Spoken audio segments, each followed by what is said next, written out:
Oregon does finish the season undefeated. They go 12-0. They beat the Huskies. They dropped 49 points on the Dogs. That had to have felt great to see. It felt fantastic to see. I wish they didn't get that garbage time touchdown. 49-14 looks better than 49-21. The only thing I would point to for Washington fan, I think they largely would agree with this because I think most of them expected to lose. Mm-hmm. Damon Williams looked good. Other than he took a lot of those sacks on his own. I know their offensive line is an issue. But first start, they're going to take lumps. That was moved around. I thought he was pretty good efficient athlete. When he threw the football. He had a nice pass to get that last touchdown, but largely this was a day dominated by Oregon defense. They had 10 sacks collectively. They had as many sacks in that game as Oregon State had all year. Is that a real stat? I believe that is a real stat. I watched this game with my buddy who's a diehard Duck fan. You guys only had 10 sacks all year? Let me verify. Okay. Because he shot me a screenshot, and he's not somebody that's on the internet. Yeah. So when he shoots me this stuff, I assume he is correct here. You tend to believe him. I know after that game, Mateo, I believe, ended up leading the Big Ten in sacks as a true sophomore, which is pretty cool. So this is 10.5 himself. This is from a snippet of a story. I don't know whose story, but it says the 10 sacks in this game were more than rival Oregon State has all season. That's not good. I'll go double check that. Yeah, double check the season-long stats. If it's less than 10, I'm going to be devastated. 10 sacks in a game is pretty bananas. Damon Williams is a freshman. He's making his first start. I thought he showed glimpses. He's a good athlete. He's going to be a good player. I think the question is, what can Washington build around him? They had 7 sacks. 7 sacks in 12 games. Oh, buddy, that is bad. We haven't had a pass rush in a decade. That is so bad, man. Now, to be fair, you did play Air Force, and Air Force doesn't really throw the ball, so it's really an 11 game. So if we're being fair, we kind of throw the Air Force game out because they just run the triple option. You're not going to get sacks there. First off, it was great to see guys back. Tez be able to play on senior day. That was a big question mark. Will he be able to go? Jordan Birch, a guy who's been out, obviously missed, 4 of the last 6 games or whatever the numbers are out on him. He comes back, has a couple of big moments in his last home game, so that was cool. So just seeing them get a little bit healthier. I thought the bye week came at a perfect time for this team, where not only was it helpful, obviously, going into your last game of the regular season, now you got a Big Ten title game ahead where Penn State's played a couple of weeks in a row. You're coming off of only one game and it being at home, and now, all right, we go to Indy and see if we can go win the conference. So being healthy at this time of year, it helped. They didn't have Marcus Harper back, but I thought the offensive line was outstanding. Washington didn't get a finger on Dylan Gabriel. Jordan James ran over, around, and through them whenever he wanted to. He had a monstrous game, and Washington had no answers.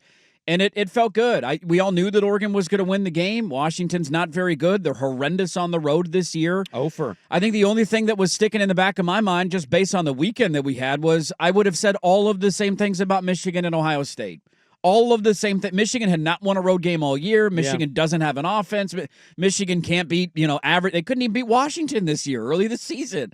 So I never saw that coming. So when you had these upsets that were brewing, there was a bit of me like, it's just one of those weird weekends in college football, survive and advance. And then I know it got a little clunky there, kind of late first quarter, early second quarter, where the offense had a couple of 3-and-outs, and then Whittington had the fumble that set up the second Washington field goal.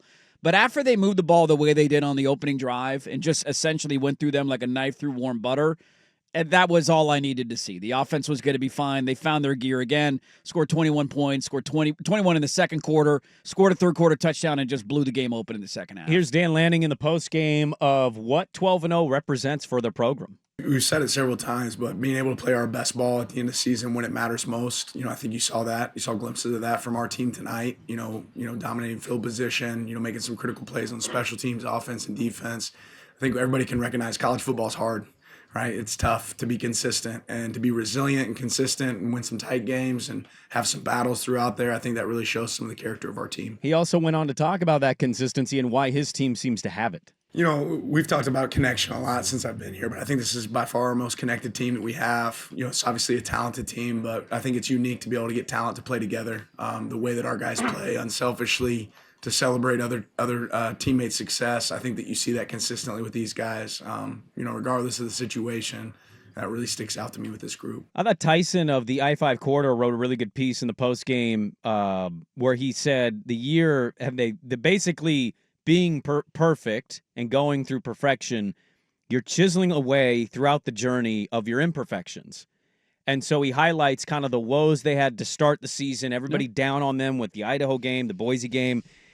And if you go through it, one of their imperfections through this journey has been red zone offense. He highlights the shakiness of UCLA, Michigan State. Yeah. And he says that segs into the beatdown of the Huskies that saw the Ducks score on all 7 trips in Washington territory. Yeah. And I thought that was an underrated point of, like, you have to fix what you're lacking throughout.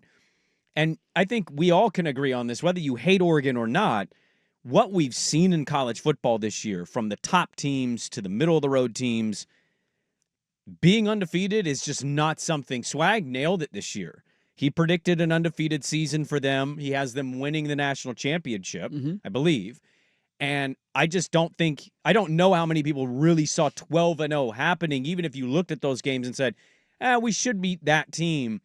This season has shown us that's not a given for most of these programs. Nope. And for Oregon, I would argue the Boise game is a good example. They beat a really good Boise team. Shaky, dicey. But the best possible thing out of that was it felt like a loss, but it wasn't. But it helped them regroup and fix what they were lacking to start the season. And from there, they took off, and they had some moments, but largely fixed some of their flaws along the way. I think it was a phenomenal job by the coaching staff throughout the course of the year. We can argue that Oregon had an easy schedule, and their toughest games of the season were at home, and there's definitely some validity to that. They didn't have to play Penn State this year. Indiana was really the only other team with a pulse in the Big Ten. They didn't have to play them this year, although I think they would have beaten Indiana handedly. But the 3 ranked teams that they played on their schedule, the 3 ranked wins that they had were Indiana, Boise State, and Ohio State. All of those came at home. So, of course, Oregon caught a scheduling break. That's the way it works sometimes. Sometimes it goes in your favor. Sometimes it goes against you. But that also, just to label it an easy schedule, I think takes away from the difficulty. And the rest of college football should prove that that's just not a given. Ole Miss lost at home to Kentucky. Alabama got smoked by Oklahoma. Georgia damn near lost to Georgia Tech on Friday night at home in a rivalry game. Like, nothing is a given. Ohio State lost to Michigan, and they should have lost to Nebraska at home as well, who's a 6-6 football team this year. And outside of the first 2 games of the season, it really was smooth sailing for Oregon outside of the Wisconsin game late, where they had to play 8 straight games, go on the road for the 3rd time in 5 weeks. Almost every other game, the game was over at halftime. And we were wringing our hands about, are they scoring enough points in the 3rd quarter? And why did Dylan Gabriel throw that one red zone interception? When the reality was they're finishing off a perfect season. And to think about where they came from in week 2, I got buddies who were texting me who were as diehard of Ducks as you'll ever meet. This team's going to lose 4 games this year. I have those texts on my phone after the Boise game. Oh, I saw some tweets during Boise. It was like, this season's done. I'm out. I don't blame anybody for the sentiment. It didn't look great. Now, I tend to be a little more optimistic, and I thought, if they stop shooting themselves in the foot and they found an offensive line combo, like, let's see what they do against Oregon State. And then it was kind of smooth sailing from there. But to think about where they came from the first 2 weeks of the season to where they are at now, I think if I would have come on the air the Monday after the Boise game, where everybody's saying you should have lost the game, which they should have without a couple of special teams touchdowns, and I said Oregon's going to go 12-0. What's the reaction? I don't think anybody would have believed. Nobody would have believed me. Everybody, no way. Are you kidding me? You're a homer. Look, there's nothing that they've shown that's going to say that they're going to do that. And this is one of those reminders of we get so caught up in the recruiting conversations, which we will this week because it's National Signing Day. And Oregon's having a look at that. hell Oregon of a week is already. closing strong again. Thanks for your recruits, Washington. We appreciate it. Dan Lanning's a hell of a football coach, man. Yeah. They figured this out. Yes, they figured out where their weaknesses were. They corrected the things they needed to correct, and they got better as the year went on. And now we get to see how far they're going to go in the postseason.